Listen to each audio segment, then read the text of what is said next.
दोस्तों इस वीडियो में हम बात करने वाले हैं लक्ष्मी ऑर्गेनिक इंडस्ट्री के बारे में। यहाँ पर कंटिन्यूसली हमें लक्ष्मी ऑर्गेनिक इंडस्ट्री में डाउन ग्रोथ देखने को मिल रही है। अगर हम लास्ट 1 मंथ का चार्ट देखें तो यहाँ पर -4% का डाउन साइड दिखाया इस कंपनी ने। वहीं 6 मंथ में -25% का डाउन साइड दिखाया है, जो कि करीब 108 रुपये है। तो यहाँ पर कंपनी की हालत बहुत ख़राब है, क्योंकि यहाँ पर जो कंपनी 400 के ऊपर ट्रेड कर रही थी वो इस समय यहाँ पर लगभग 300 पर फिर से ट्रेड करने लगी है। यहाँ पर इससे कंपनी का शेयर प्राइस बहुत ज़्यादा डाउन आ गया था और इसके बाद यहाँ से इसने बाउंस बैक किया था और अपसाइड भी बहुत अच्छा दिखाया था। 383 पर कंपनी गई थी और इसके बाद यहाँ पर फिर से इसने डाउन साइड दिखाना चालू कर दिया, जो कि यहाँ पर बिल्कुल लो पर आ गया है। तो यहाँ पर अब इस कंपनी में क्या करना चाहिए, यहाँ पर इस वीडियो में इसके बारे में डिस्कस करने वाले हैं। अगर हम इस कंपनी का फंडामेंटल देखें तो फंडामेंटल यहाँ पर कंसोलिडेशन में चल रहा है और अभी कंपनी में थोड़ी सी प्रॉब्लम भी देखने को मिल रही है। प्रॉब्लम मतलब कि जैसे कि इसके प्रमोटर हैं, तो इसके प्रमोटर्स ने अपना स्टेक अभी घटा दिया है। यहाँ पर जून 2022 में 72.53% था, जो कि यहाँ पर 51% रह गया है। तो यहाँ पर हालांकि ज़्यादा कुछ खास चेंजेस देखने को नहीं मिले हैं, लेकिन फिर भी यहाँ पर जो होल्डिंग है वो घटाई है। लेकिन यहाँ पर अगर FIS और DIS की बात करें तो इसमें हमें अच्छा खासा चेंज देखने को मिला है। FIS में यहाँ पर 0.60% था, जो कि अब घटकर यहाँ पर 0.45 मतलब कि लगभग 25% यहाँ पर जो इसकी होल्डिंग है FIS ने घटाई है। और वहीं DIS की होल्डिंग बहुत ज़्यादा कम हुई है, 3.22 से घटकर सिर्फ 1.62% यहाँ पर रह गई है। तो यहाँ पर अगर हम देखें तो यह लक्ष्मी ऑर्गेनिक के लिए एक माइनस पॉइंट है और इसका जो रिजल्ट है वो भी अगले महीने में मतलब नवंबर में आने वाला है। तो जब भी इसका क्वार्टर रिजल्ट आएगा उसमें हमें बिल्कुल क्लियर हो जाएगा कि इस कंपनी में आखिर क्या है, इसमें हमें होल्डिंग करनी चाहिए या फिर इसमें एग्जिट करना चाहिए। लेकिन अगर आप लॉन्ग टर्म के लिए इस कंपनी को होल्ड करते हैं तो यहाँ पर डेफिनेटली आपको अच्छा खासा प्रॉफिट बनता हुआ दिखाई दे सकता है, क्योंकि अगर इस कंपनी का अगर हम बिजनेस देखें तो यह कंपनी केमिकल बेस्ड इंडस्ट्री है, मतलब केमिकल बनाती है जिसमें कि एथाइल एसिड वगैरह बनाती है। तो यहाँ पर जो भी होल्डर हैं उनको लॉन्ग टर्म के लिए इस कंपनी को होल्ड करना चाहिए। लेकिन अगर आप शॉर्ट टर्म की सोच रहे हैं तो यहाँ पर शॉर्ट टर्म में तो इसमें कुछ ज़्यादा रिटर्न देखने को नहीं मिल सकती, क्योंकि यहाँ पर अभी जब तक इसका जो फाइनेंशियल जो क्वार्टरली रिजल्ट है वो नहीं आ जाता, उसी के बाद इसके में डिसाइड होगा कि इस कंपनी का प्राइस अप जाएगा या फिर यहीं पर 300 के आसपास कंसोलिडेट करेगा। हालांकि कंपनी का अगर हम फाइनेंशियल रिजल्ट देखें तो इसमें अच्छा खासा ग्रोइंग हमें देखने को मिल रही है। जैसे कि अगर रिजर्व देखें तो यहाँ पर रिजर्व में अच्छी खासी ग्रोथ देखने को मिली है, जो कि आप साफ तौर पर देख सकते हैं। वहीं जो बोरोइंग है वो भी यहाँ पर साफ तौर पर घटी हुई है और अदर लाइबिलिटी में भी अच्छा खासा अब मूवमेंट देखने को मिला है। तो टोटल लाइबिलिटी भी एवरी ईयर यहाँ पर बढ़ती हुई नज़र आई है। तो यही कारण है कि इसका जो IPO प्राइस था 130 था और यहाँ पर इसने 600 तक का अपसाइड दिखाया था। तो यहाँ पर जिन्होंने भी इसकी IPO में इन्वेस्ट किया था तो यहाँ पर वह अभी भी वह अच्छे खासे प्रॉफिट में है। लेकिन जिन्होंने अपसाइड जैसे कि 400 प्लस, जैसे कि इस कंपनी यह कंपनी का जो शेयर प्राइस 600 के आसपास तक गया था, तो यहाँ पर इसका जो सपोर्ट लेवल था वो 1 साल तक करीब 400 प्लस ही रहा था। तो जिन्होंने भी 400 प्लस पर इस कंपनी में इन्वेस्टमेंट कर रखा है तो यहाँ पर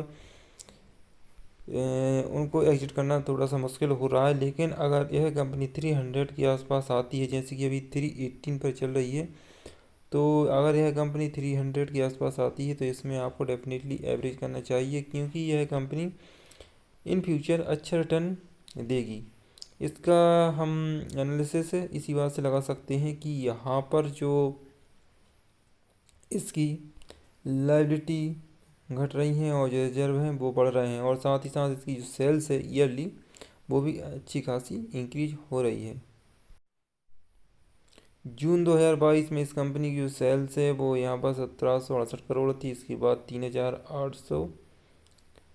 3084 करोड़ हो गई, और यहाँ पर अभी फिर से इसकी जो सेल्स है वो अच्छी खासा अब मूवमेंट देखने को मिल सकता है।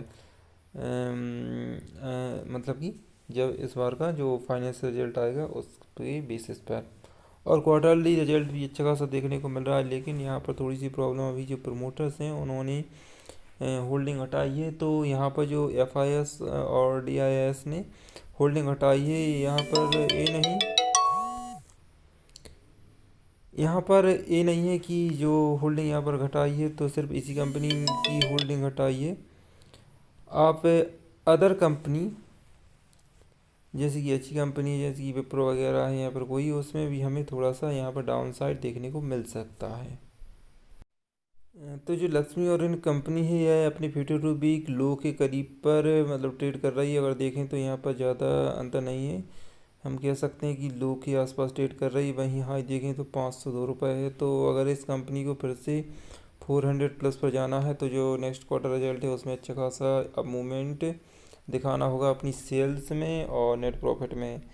तो अगर इस कंपनी का जो भी रिजल्ट आएगा उसमें अच्छा खासा मूवमेंट देखने को मिलेगा, तभी यह कंपनी अब 400 प्लस पर जाने की संभावना रखती है, यहाँ पर जा सकती है।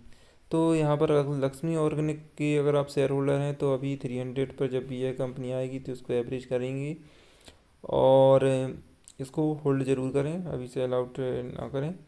क्योंकि अगर आपने अपना एवरेज 350 के नीचे ला दिया तो डेफिनेटली आपको चांसेस बहुत से मिलेंगे कि यह शेयर 350 के आसपास ज़रूर जाएगा। तो इस कंपनी को अभी होल्ड करें। और चलिए टाटा पावर के बारे में भी हम जान लेते हैं। टाटा पावर एक बहुत ही स्ट्रॉन्ग कंपनी है, नो डाउट। मैं पिछले कई वीडियो में इसके बारे में इंफॉर्मेशन दी है कि इसे कंपनी को आपको जब यहाँ 220 के आसपास ट्रेड कर रही थी या फिर उससे नीचे 218 के आसपास ट्रेड कर रही थी तो इसमें मैंने आपको इन्वेस्टमेंट की सलाह दी थी। तो अगर आप इससे प्राइस पर भी इसमें इन्वेस्टमेंट करते हैं या फिर इसको ख़रीदते हैं इस कंपनी के शेयर, तो आपको अच्छा खासा रिटर्न देखने को मिलेगा। इन शॉर्ट टर्म यह कंपनी 250 के आसपास ट्रेड बहुत ही जल्दी करती हुई नज़र आएगी। तो यहाँ पर एक अच्छा आपके पास अभी चांस है कि यहाँ पर आप इस लेवल पर भी अपना जो पोजीशन है वो बना सकते हैं। अगर हम लास्ट 1 मंथ का देखें तो इसी प्राइस के लगभग यह कंपनी ट्रेड करती हुई नज़र आई है, और 6 मंथ में यह कंपनी 250 के आसपास ट्रेड कर रही थी। और यहाँ पर भी इसने अच्छा खासा मूवमेंट दिखाया था। जब भी इस कंपनी में गिरावट होती लगभग 200 या फिर 210 के आसपास आती तो इस शेयर में इन्वेस्टमेंट के चांसेस बहुत अच्छे रहते हैं, और 220 230 इसका सपोर्ट लेवल बना ही रहता है। लेकिन 250 तक यह शेयर बहुत ही जल्दी जाएगा। यहाँ पर 212 या फिर 210 के आसपास यह शेयर आया था, और इसके बाद यहाँ पर फिर से अपसाइड हमें देखने को मिला है इस कंपनी में।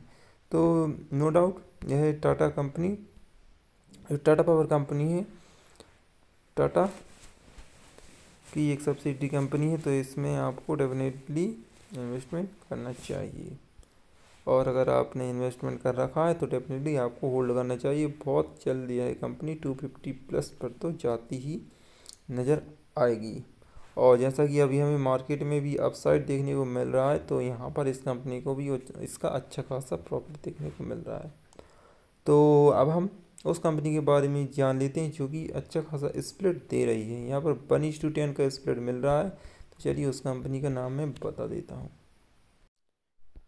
तो दोस्तों इस कंपनी का नाम है अर्फन इंडिया लिमिटेड। अगर आप इस कंपनी में इन्वेस्टमेंट करते हैं तो यहाँ पर आपको 1:10 का जो स्प्लिट है वो मिलेगा। अगर आपके पास 1 शेयर है तो 10 हो जाएंगे, और 10 शेयर हैं तो 100 शेयर हो जाएंगे। इसका जो अनाउंसमेंट डेट है वो है 19/9/2022, और इसका जो एक्स स्प्लिट डेट है वो अभी अनाउंस नहीं हुआ है। तो अगर आप इस कंपनी में इन्वेस्टमेंट करते हैं तो आपको अच्छा खासा जो स्प्लिट है वो इस कंपनी में मिलेगा। 1 शेयर के बदले 10 शेयर होंगे, और 10 के बदले 100 शेयर आपको डेफिनेटली मिलेंगे। तो गाइस यहाँ पर मैंने आपको 3 इम्पोर्टेंट कंपनी के बारे में जानकारी दे दी है। एक स्प्लिट और दो हैं इम्पोर्टेंट कंपनी, जिन्हों मतलब कि इन दो कंपनियों में बहुत सारे लोगों ने इन्वेस्टमेंट करके रखा होगा। जो लक्ष्मी ऑर्गेनिक कंपनी है वो भी एक फंडामेंटली स्ट्रॉन्ग कंपनी है और टाटा पावर भी एक अच्छी कंपनी है। तो अब मिलते हैं अगली वीडियो में, तब तक के लिए गुड बाय।